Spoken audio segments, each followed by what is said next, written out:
Okay, so hi everyone, my name is Amada. I'm from Surabaya, Indonesia. I'm 11 years old and I'm a student from Al-Azhar 11 Elementary School. So, can I start the presentation? Yes, please.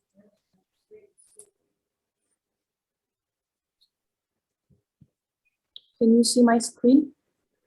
No, Not yet. not yet. We can't see you either, though. You muted your camera. There you are. Unfortunately, I can't turn on my camera because I use iPad. So, Ah. Okay. Well, if your Okay. camera needs to be, I wonder if we will be able to see your screen without your camera. I'm not sure if they're related. Are they, Jim? No, it's digital. You should be able to see the Okay. presentation. So can you find the screen share? There it is. There we go. Now we can see it. And we can see you too. Oh, all right. end hunger, achieve food security, and improve nutrition and promote sustainable agriculture. Food estate, a solution for food insecurity. Hi, I'm Amada and I'm from Indonesia. The COVID-19 pandemic and its effect on food security. 1. Disrupting food distribution, numerous facilities are closed worldwide and the movement of goods and people are being restricted. 2. The disruption of supply and demand have caused higher transaction costs in certain food items or commodities required imports. 3. Food security is threatened by income shocks and purchasing power decline due to pandemic's effect on the economy. So what do I propose to do? Let's get started. The world is not on track to achieve zero hunger by 2030. Increasing agricultural productivity and sustainable food production are crucial to help alleviate the perils of hunger, the United Nations has stated. A long-term solution one country should consider is developing food estate. So what is food estate? An integrated development farming plan which include crops and livestock, which means raising them simultaneously and in the same location. For example, growing cereal crops or grain along with cattle, sheep, or poultry. Advantage. Mixed farming is good for the environment since it's quite sustainable. The crop livestock farming system provides a variety of financial benefits. Offers high return on the work of the farm since all products are utilized, giving more income in one certain area. And that's a wrap. Thank you for the opportunity for me to speak here. Amada, thank you for the presentation. Well done. I have a couple questions because I'm not really sure I understood, and it's just because I don't have a farming background like Jim probably. But when you say mixed farming, are you talking about the animals and the crops are literally sharing the same land, or just a farmer who raises both animals and grows plants? Shared in the same land. So would that not present an issue with, I don't know the right way to say this, with animals going to the bathroom on the food? Or foraging? Or eating the food? Sorry, I cannot hear you that well. Can you repeat your question? So if you have the animals roaming around in the crops, what stops the animals from eating the crops? Or are you putting animals on the crops that don't like those particular crops? Does that make sense? Do you know what I'm asking?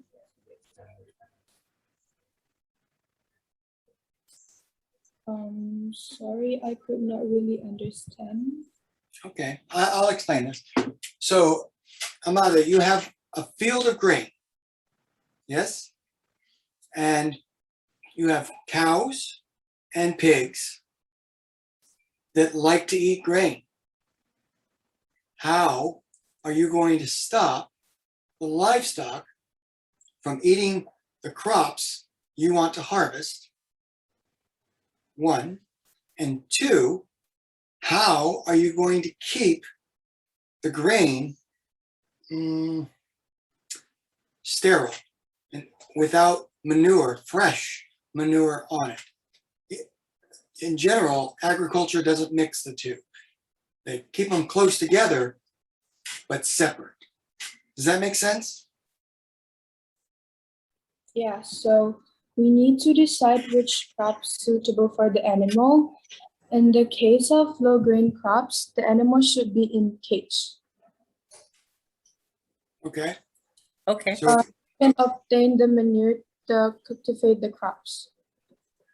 I see. So they won't literally, they can't walk through it and put the waste right on it, but then you can use that manure later whenever it's, I'm not sure prepared is the right word, whenever it's ready to be used as ready. fertilizer. Okay, well, that makes more sense. I just wasn't sure. So have you tested this idea anywhere? Not yet, but research should be done to decide which crops suitable with a particular livestock. Consider the climate as well and the soil. The government should participate actively to give supervision and create a good relationship with farmers. This kind of mixed farming already been done in Africa, and I think although not in the near future, this type of farming can solve problems regarding food insecurity. So how is it going in Africa? Were you able to find any information on the things that work with it and the things that don't, so that you can apply it to your idea?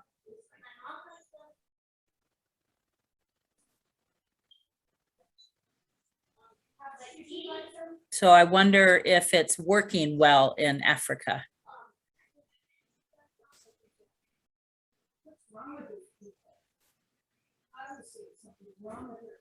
Um, It's okay if you don't understand my question. It's okay. I have more questions, so it's okay. some So what, soil- no, don't be sorry. What do you want to do next? Some source mentioned that it's running quite well though. Okay. I am sure that they have had challenges too, that maybe they have solved that would be helpful for your program as well. So what's your next step?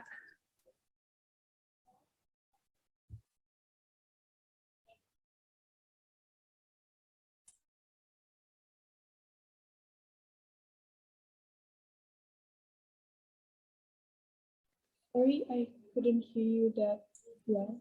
That's okay. What do you do next? What do I do next?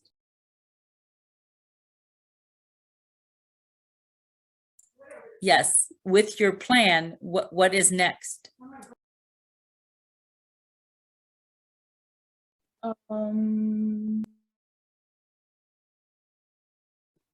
I think sounding my thought to youth program created by government can be useful.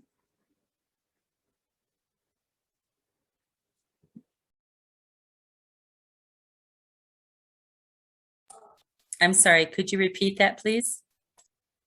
I think sounding my thought to youth program created by government can be useful.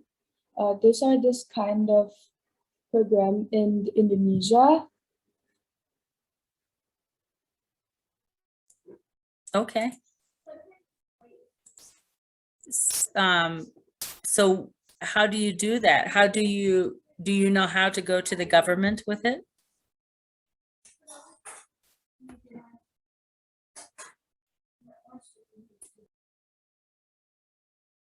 Sorry? Do you know how to get your information to the government?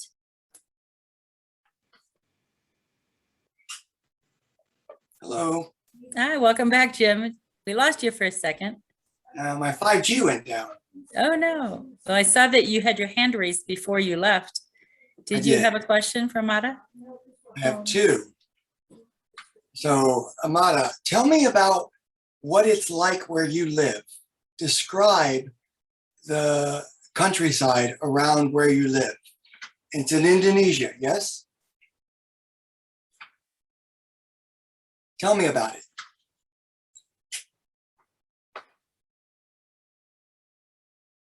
As Indonesia is a large country with so many productive islands, so far, unfortunately, we still import some commodity from China.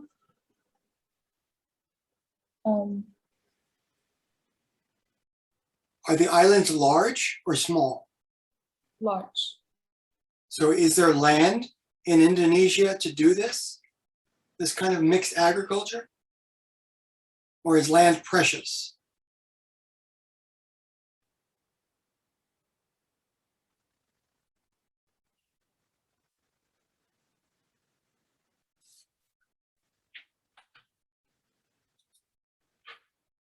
You are muted.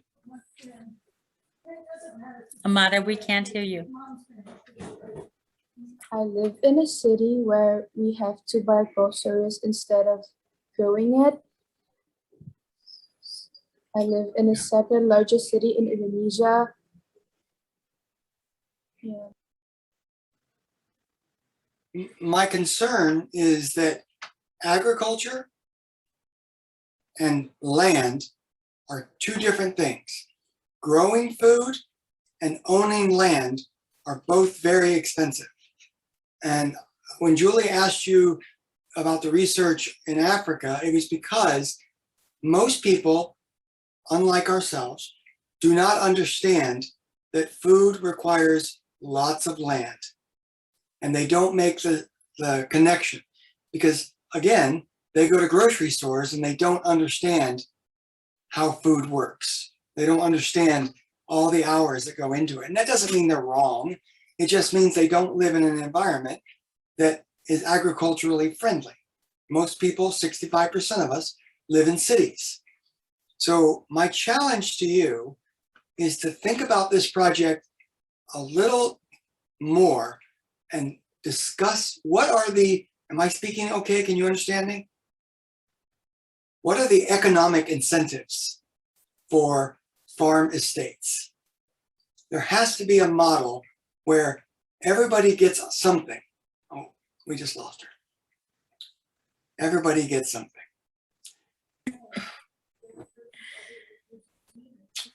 Sorry about that. It's okay. It's a great idea. We'll see if she, oh, There she she's back. is. Hello. Sorry, my connection is too bad. No, that's okay. It happens all over the world. Trust me. Sometimes it's ours. So no problem. Why don't you finish your question, Jim, and then when we put her video up, she can study it more closely. And if she needs help understanding it with a translator, I'm sure that she can get that help too, so that she understands that question. Excellent point. So my question is, do you fully understand the relationship between the costs of land and agriculture? Because you not once mentioned water. And I don't know if water is a scarce resource in Indonesia. I suspect it's not because it's close to the equator. But in some countries it is. And you have to think about water because water is critical to life. Water is also critical to cities. And cities don't want to give up water to something they don't understand. And farm estates might be something they don't understand. So I think the level between where you are and where you need to be is a research on the economic models of food in different environments.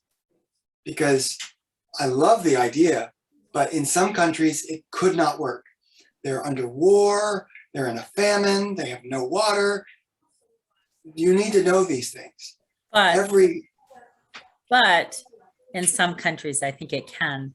And even the craziest ideas or the ones that people thought might have been the craziest and wouldn't work, sometimes come true and they do work. So I think one of the key things that Jim said is research. And I think that to carry your idea forward, do as much research as you can. I would do research in the African application of this to see what went right, what went wrong, and try to apply it to yours and take it to that next step, because it's not a bad idea. It's a good idea. You just have to figure out how to make it work. But And if I very may, good. Very good. Thank you for presenting this to us. one other component for you when you watch this video.